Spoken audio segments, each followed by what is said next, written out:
Chapter 15. In the last chapter it was recorded that Zhang Fei was about to end his life with his own weapon in Zui, but Liu Bei rushed forward and caught Zhang Fei in his arms, snatched away the sword, and threw it on the earth. Liu Bei said, "The ancient had a saying, brothers are as hands and feet, wives and children are as clothing. You may mend your torn dress, but who can reattach a lost limb? We three, by the oath of the Peach Garden, swore to seek the same death day. The city is lost, it is true, and my wives and little ones, but I could not bear that we should die ere our course be run. Besides, Zhaju was not really ours, and Lu Bu will not harm my family but will rather seek to preserve them. You made a mistake, worthy brother, but is it the one deserving of death?" And Liu Bei wept. His brothers were much affected, and their tears fell in sympathy. As soon as the news of Lu Bu's successful seizure of his protector's region reached Yuan Shu, Yuan Shu sent promises of valuable presents to Lu Bu to induce him to join in a further attack on Liu Bei. The presents are said to have been 50,000 carts of grain, 500 horses, 10,000 ounces of gold and silver, and 1,000 rolls of colored silk. Lu Bu swallowed the bait and ordered Gao Shun to lead forth 50,000 troops. But Liu Bei heard of the threatened attack, so he made inclement weather an excuse to move his few soldiers out of Zui for Guangling before the attacking force came up. However, Gao Shun demanded the promised reward through Jai Ling, who put Gao Shun off, saying, "My lord has gone away. I will settle this as soon as I can see him and get his decision." With this answer Gao Shun returned to Lu Bu, who could not decide what to do. Then came a letter from Yuan Shu. Although Gao Shun had gone to attack Liu Bei, yet Liu Bei had not been destroyed, and no reward could be given till he was actually taken. Lu Bu railed at what he called the breach of faith and was inclined to attack Yuan Shu himself. However, his advisor, Chen Gong, opposed this course, saying, "You should not. Yuan Shu is in possession of Shaochun and has a large army, well supplied. You are no match for him. Rather ask Liu Bei to take up his quarters at Xiaopai as one of your wings. When the time comes, let him lead the attack, both south and north. Then Yuan Shu and Yuan Shao will fall before you, and you will be very powerful." Finding this advice good, Lu Bu sent letters to Liu Bei asking him to return. After the flight of Liu Bei, Yuan Shu attacked Guangling and reduced Liu Bei's force by half. When the messenger from Lu Bu came, Liu Bei read the letter. He was quite content with the offer, but his brothers were not inclined to trust Lu Bu. "Such a dishonorable man must have a motive," said Guan Yu and Zhang Fei. "Since he treats me kindly, I cannot but trust him," replied Liu Bei. So Liu Bei went back to Zhaju. Lu Bu, fearing that Liu Bei might doubt his sincerity, restored Liu Bei's family. And when Lady Gan and Lady Mai saw their lord, they told him that they had been kindly treated and guarded by soldiers against any intrusion, and provisions had never been wanting. "I knew he would not harm my family," said Liu Bei to Guan Yu and Zhang Fei. However, Zhang Fei was not pleased and would not accompany his brothers into the city when they went to express their thanks. He went to escort the two ladies to Xiaopai. At the interview Lu Bu said, "I did not wish to take the city, but your brother behaved very badly, drinking and flogging the soldiers, and I came to guard it lest some evil should befall. But I had long wished to yield it to you," said Liu Bei. Thereupon Lu Bu wished to retire in favor of Liu Bei, who, however, would not hear of it. Liu Bei returned and took up his quarters in Xiaopai, but his two brothers would not take the situation kindly and were very discontented. Said Liu Bei, "One must bow to one's lot. It is the will of heaven, and one cannot struggle against fate." Lu Bu sent presents of food and stuffs, and peace reigned between the two houses. In Shaochun, Yuan Shu prepared a great banquet for his soldiers when it was announced that Sun Si had subdued Lu Geng, the governor of Lujiang. Yuan Shu summoned the victor, who made obeisance at the foot of the hall of audience. Yuan Shu, sitting in state, asked for details of the campaign and then invited Sun Si to the banquet. After the unhappy death of his father Sun Jian, Sun Si had returned to the low region of the Great River, where he had devoted himself to peaceful ends, inviting to his side good people and able scholars. Afterwards, when a quarrel broke out between his mother's brother, Governor Wu Jing of Denyang, and the late imperial protector of Zhaju, Tao Qian, Sun Si removed his mother with all the family to Kue, he himself taking service under Yuan Shu, who admired and loved him greatly. If I had a son like Sun Si, said Yuan Shu, I should die without regret. Yuan Shu appointed Sun Si commander and sent him on various expeditions, all of which were successful. After this banquet to celebrate the victory over Lu Geng, Sun Si returned to his camp very bitter over the arrogant and patronizing airs of his patron. Instead of retiring to his tent, Sun Si walked up and down by the light of the moon. Here am I, a mere nobody, and yet my father was such a hero, and he cried out and wept in spite of himself. Then suddenly appeared one who said, laughing loudly, "What is this, Sun Si? While your noble father enjoyed the light of the sun, he made free use of me. If his son has any difficulty to resolve, why does he not refer it to me also instead of weeping here alone?" Looking at the speaker, Sun Si saw it was Xu Zhai, a native of Denyang, who had been in Sun Jian's service. Sun Si then ceased weeping, and they too sat down. "I was weeping from regret at being unable to continue my father's work," said Sun Si. "Why stay here bound to the service of a master? The governor of Denyang is in distress. Why not get command of an army under the pretense of an expedition to relieve Wu Jing? Escape the shadow of Yuan Shu and take control of Denyang, then you can accomplish great things." While these two were talking, another man suddenly entered, saying, "I know what you two are planning, noble sirs. Under my hand is a band of 100 bold fellows ready to help Sun Si in whatever he wishes to do." The speaker was one of Yuan Shu's advisors named Lu Fan from Runan. They three then sat and discussed themes. "The one fear is that Yuan Shu will refuse to give you the troops," said Lu Fan. "I still have the imperial hereditary seal that my father left me, that should be good security." "Yuan Shu earnestly desires that duel," said Zhu Zhai. "He will certainly lend you troops on that pledge." The three talked over their plans, gradually settling the details. Not many days after, Sun Si obtained an interview with his patron. Assuming the appearance of deep grief, Sun Si said, "I have been unable to avenge my father. Now the imperial protector of Yangzhou, Liu Yao, is opposing my mother's brother, and my mother and her family are in danger in Kwe. Wherefore I would borrow a few thousands of fighting men to rescue them. As perhaps, illustrious sir, you may lack confidence in me, I am willing to deposit the imperial hereditary seal, left me by my late father, as a pledge." "Let me see it if you have it," said Yuan Shu. "I do not want the jewel really, but you may as well leave it with me. I will lend you 3,000 troops and 500 horses. Return as soon as peace can be made. As your rank is hardly sufficient for such powers, I will memorialize to obtain for you higher rank with the title of general who exterminates brigands, and you can soon start." Sun Si thanked his patron most humbly and soon put the army in motion, taking with him his two new advisors and his father's generals Zhu Zhai, Lu Fan, Cheng Pu Huanggai, Hendeng, and others. When Sun Si reached Linyang, he saw a body of troops in front of him, at their head a dashing leader of handsome and refined mien. As soon as this commander saw Sun Si, he dismounted and made obeisance. It was Xu Yu from Shecheng. When Sun Jian was opposing the tyrant Dong Zhuo, he moved his family to Shecheng where the Zhu family had lived.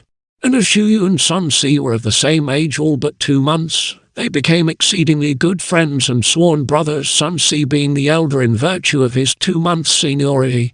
Xu Yu was on his way to visit Sun Si's uncle, Governor Wu Jing of Denyang, when the happy meeting took place.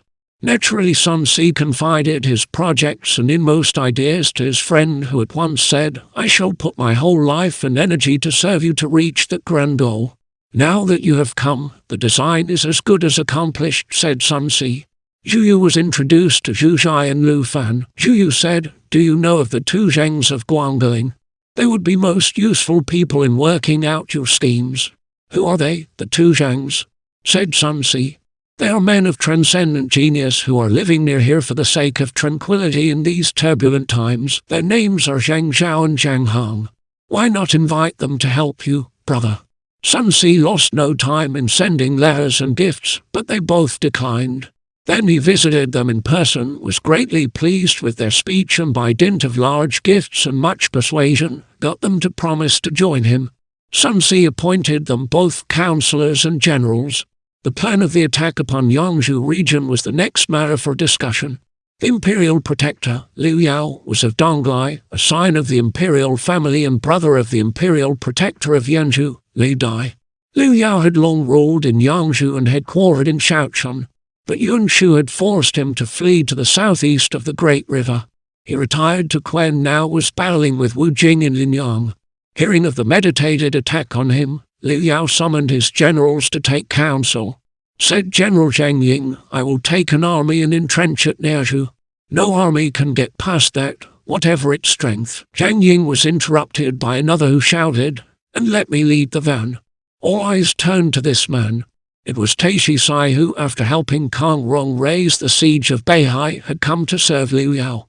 Hearing him offer to undertake the hazardous post of van leader, Liu Yao said, "But you are still young and not yet equal to such a charge. Rather stay by my side and await my orders." Taishi Ci withdrew in disappointment. Soon Zhang Ying led his army to Niazhu, where the stores of grain located. When Sun Si approached, Zhang Ying went to meet him, and the two armies faced each other above the bullock rapid. Zhang Ying roundly abused his opponent, and Huang Gai rode out to attack him. But before the combat had proceeded far, there arose an alarm of fire in Zhang Ying's camp. Zhang Ying turned back, and then Sun Si advanced in full force, compelling the enemy to abandon their possession. The defeated general fled to the hills. Now the incendiaries who had brought about this result were two, named Jiang Qin from Shaochun and Zhu Tai from Jiujiang, who in these turbulent times had got together a band of kindred spirits and lived by plundering the country along the Great River. They knew Sun Si by reputation as a man who treated able people very liberally and wished to join him. So they came with their band 300 strong, and helped him in this way as an introduction. Sun Si welcomed them and gave the leaders rank. After taking possession of the stores of all kinds abandoned by the runaways, and enlisting 4,000 of those who surrendered into his own ranks, Sun Si moved forward to attack Shanting. After his defeat, Zhang Ying returned to his master and told his misfortune. Liu Yao was going to punish his failure by death, but listened to his advisers, who asked for mercy for the unfortunate man, and sent him to command the garrison in Lingaling. Liu Yao himself set out to meet the invaders. He camped south of the sacred hills. Sun Si camped on the opposite side of the hills. Sun Si inquired the natives, "Is there a temple of Liu Zhu, the founder of Ladder Han, in the vicinity?" They said, "There is a temple to the south on the summit of the hills." "I dreamed last night that Liu Zhu called me, so I will go and pray there," said Sun Si. But Councillor Zhang Zhao advised, "My lord, you should not go, as the enemy is on the other side, and you may fall into an ambush. The spirit will help me. What need I fear?" So Sun Si put on his armor, took his spear and mounted, taking with him 12 of his commanders as an escort. They rode up the hills, dismounted, burned incense, and they all bowed in the shrine. Then Sun Si knelt and made a vow, saying, "If I, Sun Si, succeed in my task and restore the authority of my late father, then will I restore this temple and order sacrifices at the 4 seasons." When they had remounted, Sun Si said, "I am going to ride along the ridge and reconnoitre the enemy's position." His commanders begged him to refrain, but he was obstinate, and they rode there together, noting the villages below. A soldier of the other side going along a by-road quickly reported the presence of horsemen on the ridge, and Liu Yao said, "It is certainly Sun Si trying to inveigle us to battle, but do not go out." Taishi Ci jumped up, saying, "What better chance to capture him?" So, without orders, he armed himself and rode through the camp, crying, "If there be any valiant men among you, follow me." No one moved save a low-ranking commander who said, "He is a brave man, and I will go with him." So he also went. The others only laughed at the pair. Now, having seen all he wished, Sun Si thought it time to return and wheeled round his horse. But when he was going over the summit, someone shouted, "Stay, Sun Si." Sun Si turned. 2 horsemen were coming at full speed down the next hill. Sun Si halted and drew up his little escort right and left, he himself with his spear ready. "Which is Sun Si?" shouted Taishi Ci. "Who are you?" was the reply. "I, Taishi Ci of Lei Wang, come to take him prisoner." "Then I'm he," said Sun Si, laughing. "Come both of you together. I'm not afraid of you. If I were, I should not be Sun Si.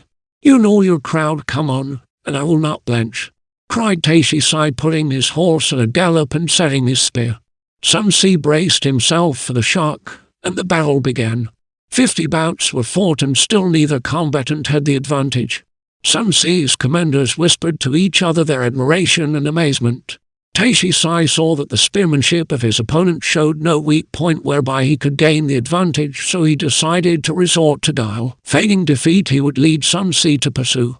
Taishi Ci, however, did not retire along the road by which he had come, but took a path leading around the hill instead of over it. His antagonist followed, shouting, "He who retreats is no worthy soldier." But Taishi Ci thought within himself, "He has 12 others at his back and I only one. If I capture him, the others will retake him. I will inveigle him into some secret spot and then try." So flying and fighting by turns, he led Sun Si, an eager pursuer, down to the plain.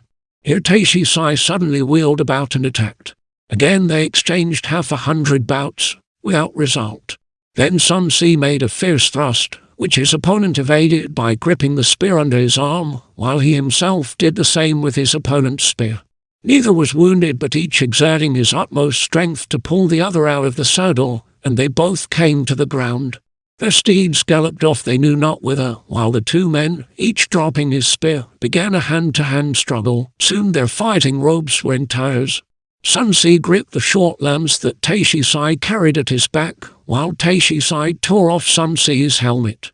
Sun Si tried to stab with the short lance, but Taishi Ci fended off the blow with the helmet as a shield. Then arose a great shouting. Liu Yao had come up with 1,000 soldiers.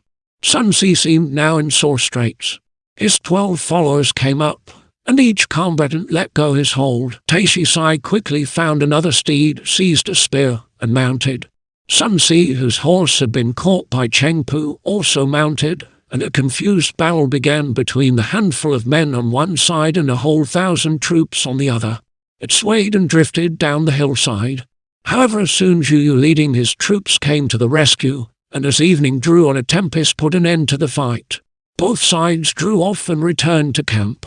Next day Sun Si led his army to the front of Liu Yao's camp, and the challenge was accepted. The armies were drawn up. Sun Si hung the short lance he had seized from Taishi Ci at the end of his spear, waved it in front of the line of battle, and ordered his soldiers to shout. If the owner of this had not fled, he would have been stabbed to death. On the other side they hung out Sun Si's helmet, and the soldiers shouted back, "Sun Si's head is here already." Both sides thus yelled defiance at each other, one side boasting, the other bragging. Then Taishi Ci rode out challenging Sun Si to a duel to the death, and Sun Si would have accepted. But Cheng Pu said, "My lord should not trouble himself. I will take him." And Cheng Pu rode forth. "You are no antagonist for me," said Taishi Ci. "Tell your master to come out." This incensed Cheng Pu, who rode at his opponent, and they too fought 30 bouts. The duel was stopped by the gongs of Liu Yao. "Why did you sound the retreat?" said Taishi Ci. "I was just going to capture the wretch, because I have just heard that Kuei has been captured." Zhu Yu led a surprise force thither, and Chen Wu was in league with him to betray the city. "We have no home now. I will hasten to Moaning to get the help of Su Lai and Zi Rong to retake the city." The army retired, Taishi Ci with it, without being pursued. On the other side, Zheng Zhao said to Sun Si, "Zhu Yu's attack is the cause of this move. They are in no mood to fight. A night raid on their camp would finish them." The army was divided into 5 divisions for the night surprise and hastened toward the camp, where they scored a victory. Their opponents scattered in all directions. Taishi Ci alone made a determined stand, and as he could not withstand the whole army, he fled with 10 horsemen to Jingxian. Now Sun Si acquired a new adherent in the person of Chen Wu. He was a fighter of 7-span height, sallow of complexion and red eye, an odd-looking man. But Sun Si held him in high esteem, appointed him commander, and put him in the van of the attack on Zhu Lai. As van leader, Chen Wu and a dozen horsemen made a dash into the enemy's formation, where they slew 100 men. So Zhu Lai would not fight but remained within his defences. When Sun Si was attacking the city, a spy came in with the news that Liu Yao and Zi Rong had gone to attack Nezhu, which made Sun Si move thither in haste. His 2 opponents were ready for battle.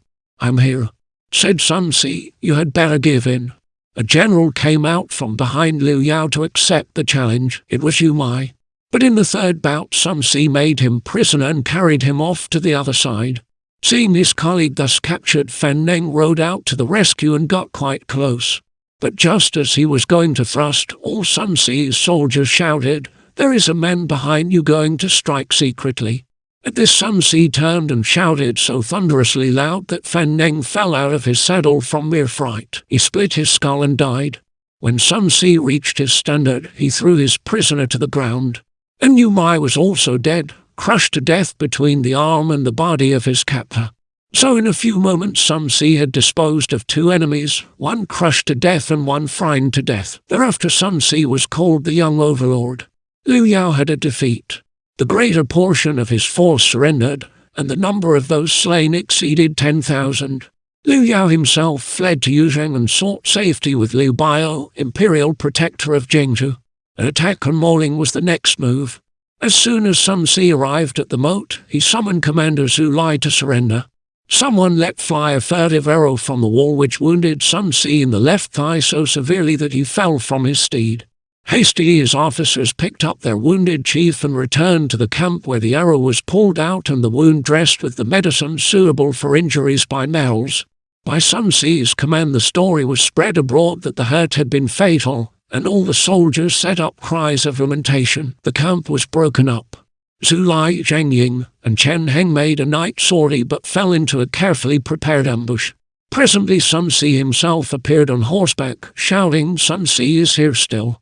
His sudden appearance created such a panic that the soldiers dropped their weapons and fell on their faces. Sun Si gave orders not to kill them, but their leaders fell. Zhang Ying from Chen Wu's spear thrust as he turned to run away. Chen Heng was killed by Jiang Qin's arrow, and Commander Zhu Lai was slain in the turbulence. Thus Sun Si got possession of Moaning. Having calmed the people, he sent his soldiers away to Jingxian, where Taishi Ci was in command. Taishi Ci had assembled 2,000 recruits in addition to his own troops for the purpose of avenging his master. Sun Si and Zhu Yu on the other hand consulted how to capture him alive. Zhu Yu planned to attack the city on 3 sides, leaving the east gate free for flight. Some distance off an ambush shall be prepared. When Taishi Ci, his men fatigued and horses spent, shall fall an easy victim. The latest recruits under Taishi Ci's banner were mostly hillmen and unaccustomed to discipline. Beside, the walls of the city were pitiably low. One night Sun Si ordered Chen Wu to strip off his long dress, leave his arms save a dagger, clamber up the ramparts, and set fire to the city.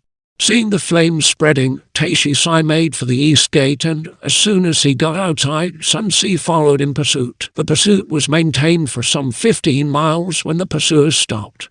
Taishi Ci went on as long as possible, finally halting to rest in a spot surrounded by reeds. Suddenly a tremendous shouting arose. Taishi Ci was just starting when tripping ropes arose all round, his horse was thrown and he found himself a prisoner. Taishi Ci was taken back to camp. As soon as Sun Si heard the news, he himself rode out to order the guards to leave the prisoner, whose bonds he loosened with his own hands. Then he took off his own embroidered robe and put it on the captive. They entered the camp together. "I knew you were a real hero," said Sun Si. "That worm Liu Yao had no use for such as you, and so he got beaten." Taishi Ci, overcome by this kindness and good treatment, then formally surrendered. Sun Si seized his hand and said, laughing, "If you had taken me at that fight we had near the shrine, would you have killed me? Who can say?" said Taishi Ci, smiling. Sun Si laughed also, and they entered his tent, where Taishi Ci was placed in the seat of honor at a banquet. Taishi Ci said, "Can you trust me so far as to let me go to muster as many as I can of the soldiers of my late master? Under the smart of this defeat they will turn against him, and they would be a great help to you, exactly what I most desire. I will make an agreement with you that at midday tomorrow he will return." Taishi Ci agreed and went off. All the generals said he would never return. "He is trustworthy and will not break his word," said the chief. None of the officers believed he would come back. But the next day they set up a bamboo rod in the gate of the camp, and just as the shadow marked noon Taishi Ci returned, bringing with him about 1,000 troops. Sun Si was pleased, and his officers had to confess that he had rightly judged his men. Sun Si thus marched his army to the southland, and his enemies fled or surrendered before his force. He had now several legions, and the southeast of the great river was his. He improved the conditions of the people and maintained order so that his adherents and supporters daily increased. He was called Sun Si the Bright. When Sun Si's army approached, the people used to flee in terror. But when it had arrived and they saw that no one was permitted to loot and not the least attempt was made on their houses, they rejoiced and presented the soldiers with oxen and wine, for which they were in turn duly rewarded. Gladness filled the countryside. The soldiers who had followed Liu Yao were kindly treated. Those who wished to join Sun Ci's army did so. Those who preferred not to be soldiers were sent home with presents. And thus Sun Ci won the respect and praise of everyone and became very powerful. Sun Ci then settled his mother and the remainder of the family in Kuei, setting his brother Sun Quan and Zhu Tai over the city of Chuncheng. Then he headed an expedition to the south to reduce Wuzhen. At that time there was a certain Yan Beihu, or the White Tiger, who styled himself King of East Wu and ruled over Wuzhen. His armies stationed at Wucheng and Jiaxing. Hearing of Sun Ci's approach, Yan Beihu sent his brother, Yan Yu, with an army against Sun Ci, and they met at Maple Bridge. Yan Yu, sword in hand, took his stand on the bridge, and this was reported to Sun Ci, who prepared to accept the challenge. Zhang Hong tried to dissuade him, saying, "For as much as my lord's fate is bound up with that of the army, he should not risk a conflict with a mere robber. I wish that you should remember your own value.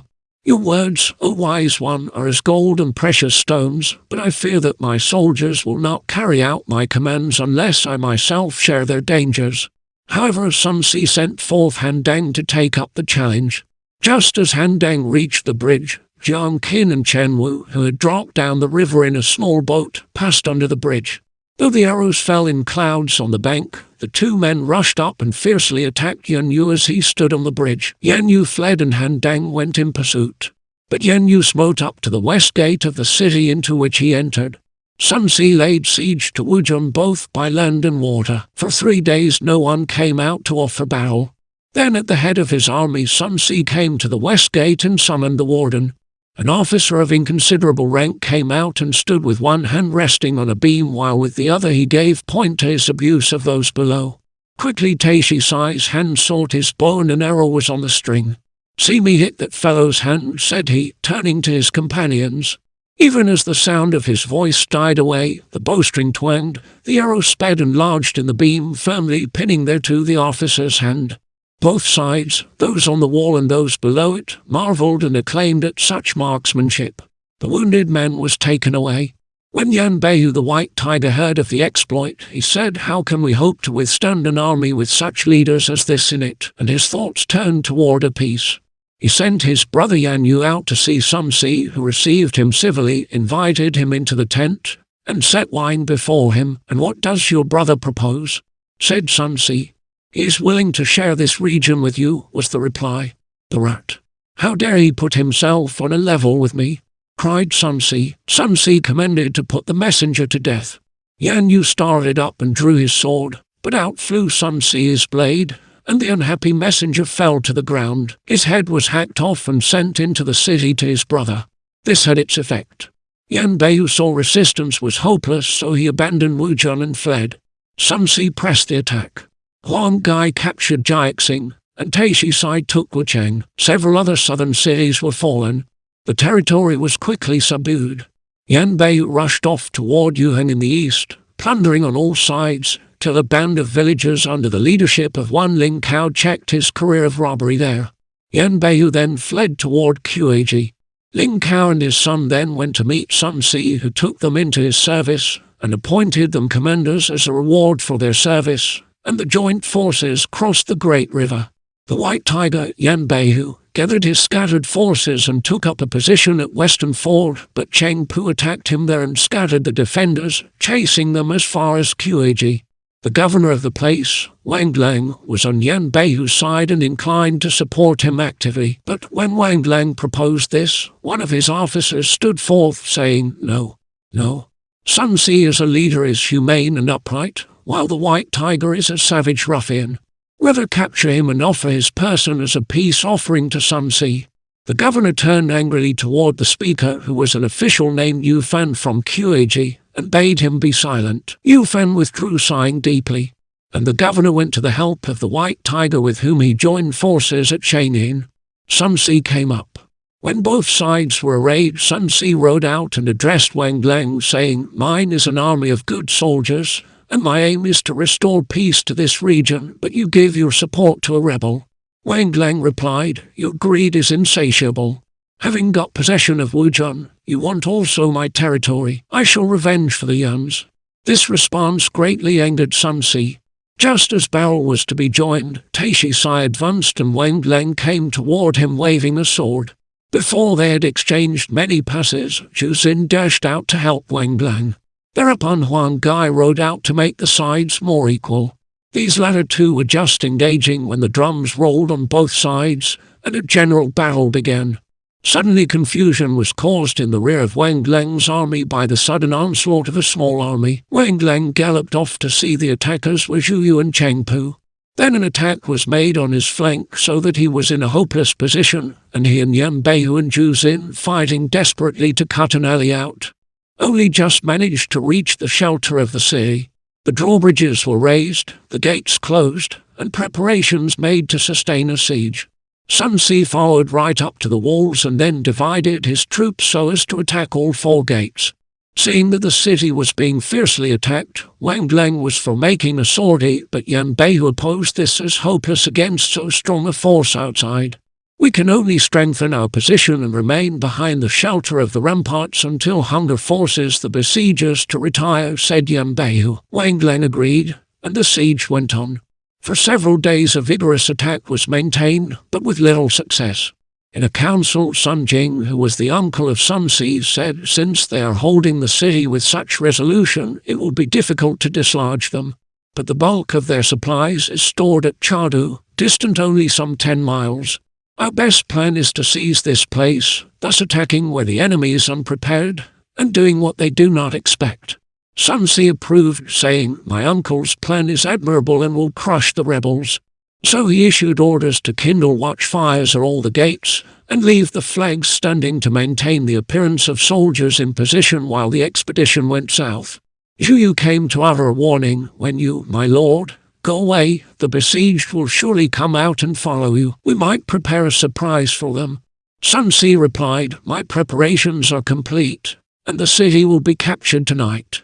So the army set out. Wang Lang heard that the besiegers had gone, and he went up to the tower to reconnoiter. He saw the fires blazing, the smoke rising, and the pennons fluttering in the breeze as usual, and hesitated. Zhu Xin said, "He has gone and this is only a strategy. Let us go out and smite them." Yan Beiyu said, "If he has gone, it is to attack Chadu. Let us pursue. The place is our base of supply," said Wang Lang, "and must be defended. You two lead the way, and I will follow with reserves." So Yan Beiyu and Zhu Xin went forth with 5,000 soldiers and drew near their enemy about the first watch, at 7 miles from the city. The road led through dense forest. Then suddenly the drums beat and lighted torches sprang up on all sides. Yan Beiyu was frightened, turned his horse and started to retreat. At once a leader appeared in front in whom, by the glare of the torches, he recognized Sun Si. Zhu Xin made a rush at him but fell under Sun Si's spear. The men surrendered. However, Yan Beiyu managed to cut his way out and fled to Yuan. Wang Lang soon heard of the loss and, not daring to return to the city, fled in all haste to the coastal regions. And so Sun Si got possession of the city of Kuiji. Having restored order, a few days later a man came bringing the head of the white tiger as an offering to Sun Si. This man was a native of the county. He was of 8-span height, with a square face and wide mouth. He was named Dang Zai. Sun Si appointed him commander. After this, peace reigned in all the southeast. Sun Si placed his uncle Sun Jing in command of the city and made Zhu Zhai governor of Wuzhen. Then Sun Si returned to his own place south of the Great River. While Sun Si was absent, a band of brigands suddenly attacked Chuncheng, left in the care of his brother Sun Quan and the leader Zhu Tai. As the onslaught was made on all sides at once, and in the night, the brigands got the upper hand. Zhu Tai took the youth in his arms and mounted a horse. But when the robbers came on with swords to attack him, he dismounted, and though without mail, met the robbers on foot and slew them as they came up. Then came a horseman armed with a spear, but Zhu Tai laid hold of his spear and pulled him to the earth. Next Zhu Tai mounted the robber's horse, and thrusting this way and that with the spear fought his way out. So Sun Quan was preserved, but his saviour had received more than a dozen wounds. However, the bandits went away. These wounds being due to metal would not heal but swelled enormously, and the brave soldier's life hung in the balance. Sun Ce returned and was deeply grieved. Then Dongzai said, "Once in an engagement with some coastal pirates, I received many spear wounds, but a certain wise man named Yu Fan recommended a surgeon who cured me in half a month." "Surely this must be Yu Fan of Kuiji," replied Sun Ce. "That is he is so called." "Yes, truly a wise man, I would employ him." So Sun Ce sent 2 officers to invite Yu Fan, and he came at once. He was treated in most friendly fashion and appointed an official forthwith. Then the question of treating the wounded man was brought up. The surgeon is one Yuan Shu from Kaio, who has perfectly marvelous medicine skill. "I will get him to come," said Yu Fan. Shortly the famous Yuan Shu arrived, a man with the complexion of a youth and a snowy beard. He looked more like a saint who had passed the gates of this life. He was treated very warmly and taken to see the sick general's wounds. "The case is not difficult," said the surgeon, and he prepared certain drugs that healed the wounds within a month. Sun Ce suitably acknowledged his current skill, and he was allowed to leave with rich rewards. Next, Sun Ce attacked the brigands and destroyed them, so restoring complete tranquility to the Southland. After this he set garrisons at all the strategic points in the old state of Wu, and this done memorialized what he had achieved to the throne. He came to an understanding with Cao Cao and sent letters to Yuan Shu demanding the return of the imperial hereditary seal he had left in pledge. But Yuan Shu, secretly cherishing the most ambitious designs, wrote excuses and did not return the state jewel. In his own place, Yuan Shu hastily summoned about 30 of his officers to a council. Among them were advisor Yang Dejiang and General Shang Zun, Jiling, Kaio Rui, Lei Bo, and Chen Lan. Yuan Shu said, "Sun Ce borrowed an army from me and set out on an expedition which has made him master of the Southland. Now he says nothing of repayment but demands the token of his pledge. Truly he is a bore, and what steps can I take to destroy him?" Yang Dejiang replied, "You cannot do anything against him, for he is too strongly placed, the great river as the shield. You must first remove Liu Bei in revenge for having attacked you without cause, and then you may think about Sun Ce. I have a scheme to put the former into your hands in a very short time." Yuan Shu went not to destroy the tiger, but instead against a dragon forth his army led. The means Yang Dejiang employed will be made plain in the next chapter.